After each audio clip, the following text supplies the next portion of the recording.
నమస్తే, నేను మీ కుప్ప పద్మిని. ఇన్నాళ్ళు మీ సపోర్ట్ ని నాకు అందిస్తూ, మీ ప్రేమని నాకు అందిస్తున్న ప్రతి ఒక్కరికి కృతజ్ఞతలు. ఇప్పుడు చూడబోతున్న ఈ వీడియో కూడా ఖచ్చితంగా మీకు ఉపయోగపడుతుంది.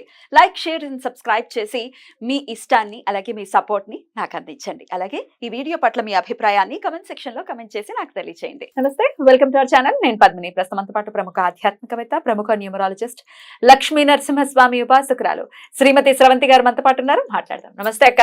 నమస్తే పద్మిని. అక్క, నిందలు పడటం అనేది సర్వసాధారణమే. ప్రతి ఒక్కరు వారి వారి స్థాయిని బట్టి నిందలు అనేవి పడుతూనే ఉంటారు. ఇవాళ రేపు ఉన్నటువంటి గొప్ప కల్చర్ ఏంటి అంటే, ఎవరినైనా వేలెత్తి చూపించేయటం, వీళ్ళు పాపులర్ అయిపోవటం అనేది చాలా బాగా నడుస్తుంది బయట మార్కెట్లో. దట్స్ ఓకే, ఎలాగోలా పాపులర్ అవ్వాలి కదా. అందరికీ ఒక మార్గం అంటూ ఏదో ఒక మార్గాన్ని ఎంచుకుంటారు, ఎంచుకోవచ్చు, పర్వాలేదు. మరి నింద పడిన వాళ్ళ పరిస్థితి ఏమిటి? వాళ్ళ మనస్థితి డెఫినెట్ గా కొంత ఇబ్బంది పడతారు. అరే, ఇట్లా అనవసరంగా నిందలు పడుతున్నామే, ఏదో ఒక్కొక్కసారి అయితే మంచి చేయబోయి దుష్ప్రభావాలు, దుష్పరిణామాలని చవి చూడాల్సిన పరిస్థితి రావటం అనేది శోచనీయం. ఇప్పుడు ఇంట్లల్లో కూడా అసలు నేను ఏ తప్పు చేయలేదండి, నా మీద కావాలని ఇలా నిందలు వేస్తున్నారు. అత్త కోడల మధ్య ఇది నడుస్తుంటుంది. ఆడపడుచుల మీద, ఆడపడుచులు వదిలిన మీద, ఇవి రెండు నడుస్తూ ఉంటాయి. ఇట్లా నిందలు పడిన వాళ్ళ పరిస్థితి ఏంటక్క? వాళ్ళు దానిలో నుంచి బయటపడాలంటే ఏం చేయాలి? నేను ఒకటి చూసాను పద్మిని. ఒక వర్డ్ చూసినప్పుడు నాకు అనిపించింది అనమాట, అంటే డిస్ట్రక్టివ్ క్రిటిసిజం. ఎంత ఎంత అర్థం ఉంది కదా ఇందులో అని అనిపించింది నాకు. ఎందుకనంటే ఎవరినైనా మనం విమర్శిస్తే ఆ విమర్శ ఎట్లా ఉండాలి అని అంటే, అవతల వాళ్ళు అరే అవును నేను ఈ తప్పు చేశానా అని చెప్పి తను ఒక్కసారి అనలైజ్ చేసుకొని, పరికించుకొని ఆ తప్పుని సరిదిద్దే విధంగా ఉండాలి. నిజంగా తప్పు చేశామే అనుకో, అది ఎలా ఉంటుంది ఇప్పుడు అని అంటే డిప్రెషన్ లోకి వెళ్ళిపోతారు అనమాట. ఆ మాటలకి అబ్బా ఇంత తప్పు ఏం చేసాం మనము, ఇంత పరువు తీసేయాల్సిన అవసరం ఏమొచ్చేసింది మనని అనడానికి అని చెప్పి అనిపిస్తుంది. ఏదైనా ఒక విషయం మనకు తెలిసి ఉండొచ్చు, తెలియకపోవచ్చు. మనం ఒక కొత్త దారిలో వెళ్తూ ఉండొచ్చు. ఇప్పుడు నేనున్నాను, పూజలు చేసుకోమని చెప్తాను, లేకపోతే మేనిఫెస్టేషన్ చెప్తాను.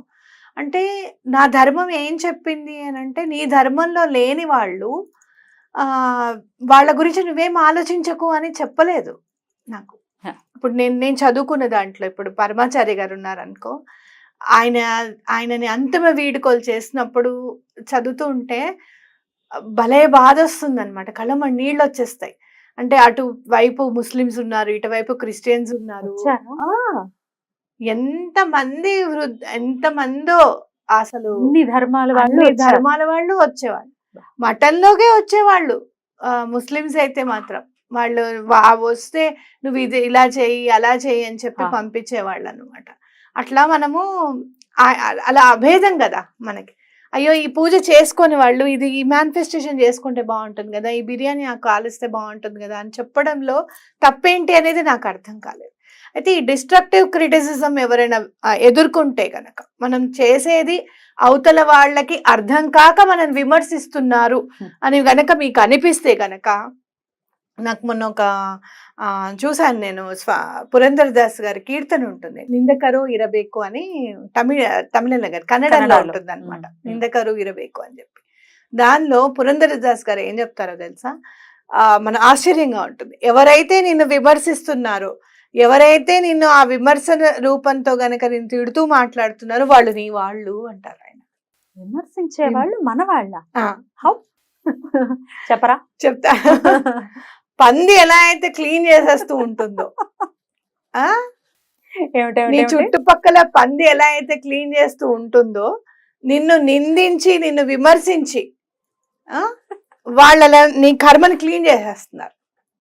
ఎవరైతే పొగిడే వాళ్ళు ఉన్నారో వాళ్ళు నీ వాళ్ళు కాదు. వాళ్ళు నీ వాళ్ళు కాదు. ఎందుకు అని అంటే, నువ్వు చేసిన పుణ్యంలో వాళ్ళు సగభాగం తీసేసుకుంటారు, ఎంతో కొంత భాగం తీసేసుకుంటారు. వాళ్ళు నీ వాళ్ళు కాదు. పొగిడించుకోకూడదు, మనం పొగుడుకోకూడదు. ఆబ్వియస్ గా మనల్ని మనం పొడుకుంటే చచ్చిపోయినట్టు సమానం కదా. సో ఎదుటోళ్ళు కూడా పొగడుకోవాలి.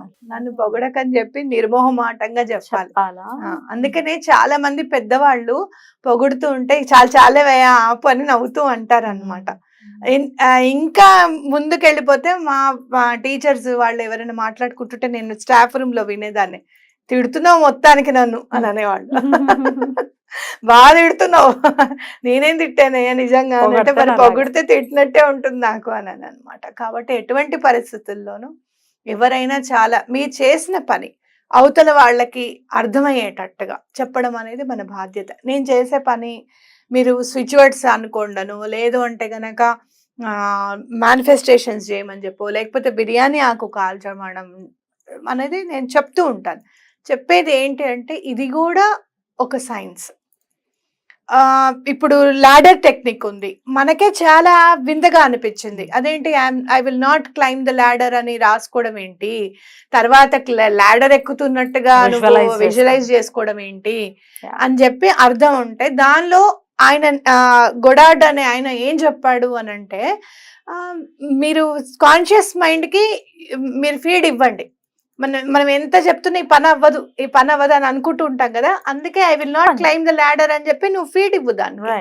తర్వాత నైట్ పడుకునేటప్పుడు ఎప్పుడైనా సరే నిద్రపోయేటప్పుడు ఆ 10 నిమిషాలు ఎప్పుడైతే మనం నిద్రలోకి వెళ్ళిపోతామో అది చాలా మంచి టైం అట. అందుకని లాడర్ ఎక్కుతున్నట్టుగా నువ్వు ఊహించుకో, మిగతాదంతా యూనివర్స్ వదిలేసాయి. 3 రోజులే చెయ్యి, 4వ రోజు నుంచి నువ్వు యూనివర్స్ వదిలేసాయి అని అంటాడు ఆయన. అలాగే 369 టెస్లా టెక్నిక్ ఎందుకు మనం ఉపయోగించుకోకూడదు? ఎవరో కనిపెట్టినవన్నీ కూడా మనం ఇప్పుడు మొబైల్ ఎవరో కనిపెట్టారు, ఏ దేశం వాడో కనిపెట్టాడు, వాడుకుంటున్నాం కదా, టెక్నాలజీని వాడుకుంటున్నాం కదా. అలాగే టెక్నిక్స్ ని కూడా వాడుకుందాం అని చెప్పిందే ఇదంతా. అంతేగాని ప్రపంచంలో ఉన్న బిర్యానీ ఆకులకి అన్నిటిని కాల్ చేసేసి తర్వాత బిర్యానీ ఆకు కనీసం ఒక్కొక్క ఆకు 25 రూపాయలకి అమ్మేలాగా చేద్దామని మాత్రం నా ఉద్దేశం కాదు. అవును, బిర్యానీలో కూడా మై ఇంటెన్షన్. బిర్యానీలో కూడా వేసుకోవాలి, బిర్యానీలో కూడా వేసుకోండి, తప్పేమీ లేదు.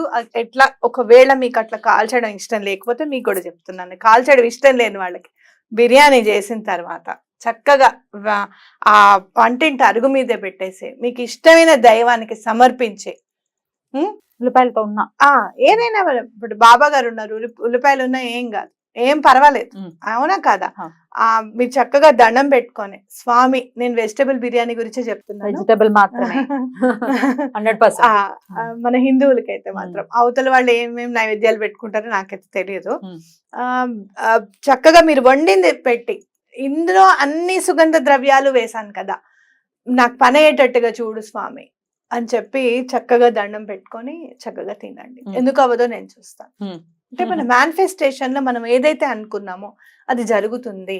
ఏదైతే ప్రకృతి నుంచి వచ్చిందో అది తప్పకుండా మీరు ప్రకృతికి సమర్పించండి అని చెప్పడంలో తప్పులేదని నా ఉద్దేశం. డెఫినెట్లీ. ఇక ఇంట్లో వాళ్ళు నిందిస్తున్నారు, నేను చేయని తప్పు కూడా నేను నిందల పడాల్సిన పరిస్థితి వస్తుంది అంటే వాళ్ళు ఎలాగా వాళ్ళని తట్టుకోవటం ఎట్లా? నేను ఒక్క మాట మాత్రం ఖచ్చితంగా చెప్తాను, అత్తగారితో కానివ్వు ఆడపడుచులతో కానివ్వు నింద పడుతున్నాము అని అంటే మాత్రం ఆ ఆడదాని బాధ అది వర్ణనాతీతం, తోడుకోడళ్ళు కానీ. ఎందుకనంటే ఒక్కొక్కడు మనసులో ఎలా ఉంటుందంటే పేరుకుపోయి అంత బాధ కూరుకుపోయి ఉంటుంది అనమాట. ఈ హస్బెండ్స్ కూడా ఏంటి అని అంటే, నువ్వు వాటి గురించి నాకు చెప్పకు ఈ రోజుకి అనే వాళ్ళు కూడా ఉన్నారు. ఎందుకంటే వాళ్ళ డిఫైన్డ్ అంటే వాళ్ళ అమ్మని వాళ్ళు అనలేకపోవడము, వాళ్ళ అన్నయ్యకిను వాళ్ళకి చెప్పలేకపోవడము, అక్క చెల్లెళ్ళకి చెప్పలేకపోవడము. మీరు ఏం చేస్తారు అని అంటే ప్రశాంతంగా నింద అంతా కూడా, స్వామి నేనైతే మంచే చేయాలనుకుంటున్నాను, వీళ్ళకి మాత్రం నా మంచి అర్థం కావట్లేదు, నన్ను అనలేదు అని నేను ఖచ్చితంగా అనుకుంటున్నా, నీకే సమర్పించేస్తున్నాను, అదంతా నువ్వు ఏం చేస్తావు అనేది నీ ఇష్టం అని చెప్పి శుభ్రంగా సమర్పించండి. మంచి రోజు తప్పకుండా మీకు వస్తుంది, ఖచ్చితంగా చెప్తున్నాను నేను. అయితే ఎవరినైతే వాళ్ళు అన్నారో వాళ్ళకి చెడు చేద్దామనేది మాత్రం మీ మైండ్ లోకి రానివ్వకండి. ఎందుకు అనంటే మీకు కాకపోవచ్చు, మీ పిల్లలకి మీ భర్తకి బ్లడ్ రిలేటెడ్ వాళ్ళు, అవునా కాదా? కాబట్టి వాళ్ళ ఏమన్నా సరే వదిలేసేయండి, ప్రశాంతంగా ఉండండి, మైండ్ లో అంతా తీసేసేయండి. నన్ను కాదు అని అనుకొని ఉండడం అనేది చాలా కష్టం, కానీ ప్రాక్టీస్ చేస్తే ఖచ్చితంగా మనం ఉండగలుగుతాం. అట్లా వాళ్ళు ఏమన్నా అనని గాల్లోకే వెళ్ళిపోయాయి ఆ మాటలు, అది భగవంతుడి పాదాల దగ్గర ఉన్నాయి ఆ మాటలన్నీ, ఆయన తప్పకుండా ఆన్సర్ చెప్తాడు వాటికి అని ఖచ్చితంగా దండం పెట్టుకోండి, తప్పకుండా ఆన్సర్ చెప్తారు వాళ్ళంతా. సో బాధపడాల్సిన అవసరం లేదు అని చెప్తున్నారు. అవసరం లేదు. ఇంకోటి ఎవరినైనా మీరు క్రిటిసైజ్ చేసేటప్పుడు ఖచ్చితంగా అసలు వాళ్ళు ఏం వర్క్ చేస్తున్నారు, వాళ్ళు చేసే వర్క్ లో నిజం ఉందా లేదా. ఇప్పుడు ఉంది స్విచ్ వర్డ్స్ ఉన్నాయి, ఫైండ్ రీచ్, ఎంత మంది చెప్తారో Yeah. ఫైండ్ రీచ్ అని చదివితే మాకు దొరికింది అని చెప్పి. నిన్నగాక మొన్న కూడా పోయిన క్రిటిసైజ్ వస్తువు. చేసినప్పుడు ఎవరికైనా స్విచ్ వర్డ్ చెప్పాలి అని అంటే వాళ్ళన్న మాటలు గుర్తుకొచ్చి ఆగిపోయిన సందర్భాలు 1-2 ఉన్నాయి. నా గురించే చెప్తున్నాను నేను. అయితే ఒకరోజు దేవి నవరాత్రుల్లో ఉన్నప్పుడు మా అమ్మాయి చాలా కష్టపడి దుద్దులు కొనుక్కుందమ్మా, ఎక్కడ పెట్టానో నాకు కనిపించట్లేదు, జీతంతో కొనుక్కుంది పాపం అని ఆవిడ ఫోన్ చేస్తే మీరు ఇది చదవండి, ఈ స్విచ్ వర్డ్ చదవండి అని చెప్పి ఫైండ్ రీచ్ అని చెప్పాను. సంహౌ ఫైండ్ రీచ్ అని ఇంకా ఉంటుంది, అది కూడా చెప్పా. అది చెప్తే ఆవిడ next day morning voice message పెట్టారు, చాలా థ్యాంక్స్ అమ్మా దొరికాయి అని చెప్పి. ఫైండ్ రీచ్ ఇస్ లైక్ బా ఏం మెరాక్యులస్ వర్డ్ అది కదా. అవును. నేనైతే ప్రతిసారి వినియోగించేసుకోవడమే. అంటే మతి మరుపుకి ఎంత బాగా పనిచేస్తుందంటే ఫోన్ కనపడకపోతే ఫైండ్ రీచ్ చక్కగా కనపడుతుంది, లేకపోతే ఐడియా వస్తుంది. మొన్న కళ్ళ జోడు కోసం నేను పడిన, మీరు చూసారుగా, అవును. పిల్లిలాగా అటు తిరిగి ఇటు తిరిగి, ఎందుకంటే కనపడదు మరి. ఫైండ్ రీచ్ ఇస్ బ్యూటిఫుల్ అక్క. చాలా మంది కూడా చెప్పారు వెళ్ళిపోయిన మనుషులు కూడా తిరిగి వచ్చిన పరిస్థితి ఉంది. అవును. అందుకని నేను ఏమంటాను అంటే మనకు తెలియకపోవచ్చు ఆ పని, అవతల వాళ్ళు ఎవరైనా చేస్తున్నప్పుడు అసలు వాళ్ళు చేసే దాని మీద ఎవరికన్నా లాభం వచ్చిందా ఉందా లేదా అని కనుక్కొని చేయడం అనేది చాలా ఇంపార్టెంట్. ఎందుకంటే మీరు అనే మాట, ఒక్కటి కూడా చెప్తున్నా, మీరు అనే మాట మనసులో గుచ్చుకుంది అనుకోండి, ఒక్కసారి అలా గుచ్చుకున్నప్పుడు మా స్వామి ఇదేంటి అని చెప్పి 2 చేతులు ఎత్తి దండం పెట్టారనుకోండి అవతల వాళ్ళు ఎవరైనా కనుక, ఆ బాధ మీరు అనుభవించలేరు. ఆన్సర్ చెప్పాల్సి వస్తుంది ప్రతి దానికి. వీ హ్యావ్ టు ఆన్సర్, మనం చేసే ప్రతి పనికి కూడా. కాబట్టి మంచిగా చెప్తున్నా. అందుకే నేను ఎవరినైనా తిట్టడం కూడా, నువ్వు అంటావు చూడు, భలే తిట్టారక్క అసలు అని అంటావు చూసావా. ఎందుకు అని అంటే వాళ్ళు ఏం తప్పు చేశారు అనే దాని మీద వాళ్ళ దృష్టి ఉండాలని అంటాను కానీ ఇలా ఎందుకు చేసా అలా ఎందుకు చేసా అని చెప్పి గట్టిగా అరవను. ఎందుకంటే మన పర్పస్ సర్వ్ అవ్వదు అక్కడ, వాళ్ళు మారాలి అనే పర్పస్ మనకు సర్వ్ అవ్వదు. కాబట్టి మన అనుకునే వాళ్ళని ఎవరిని కూడా, బయట వాళ్ళనైనా సరే ఎవరినైనా సరే మనసు బాధ పెట్టే విధంగా మాట్లాడకుండా ఉండడం అనేది చాలా మంచిది. బ్యూటిఫుల్ అక్క, చాలా అద్భుతంగా వివరించారు. అర్థం అవ్వాలి ఇది. నిందలతో ఇబ్బంది పడుతున్న వాళ్ళు దాని నుంచి బయటపడాలని మనస్ఫూర్తిగా కోరుకుంటూ కృతజ్ఞతలు. ఈ సందర్భంగా పురంధరదాస్ గారికి నిజంగా చాలా నమస్కరిస్తున్నా. మనసు ఎంతో బాధపడినప్పుడు ఆ కీర్తన విని, ఆ కీర్తన కన్నడంలో ఉన్నా కూడా నా మనసుకి అర్థమైంది అనమాట. మళ్ళీ దాన్ని నేను భావం అర్థమయ్యి మళ్ళీ నేను కరెక్ట్ గా అర్థం చేసుకున్నానా లేదా అని చెప్పి ట్రాన్స్లేషన్ లో చూసుకుని, అబ్బా ఎంత బాగుందో, భలే చెప్పారు ఆన్సర్ అని చెప్పి చాలా ఆనందంతో చెప్తున్నాను. Thank you. నమస్తే.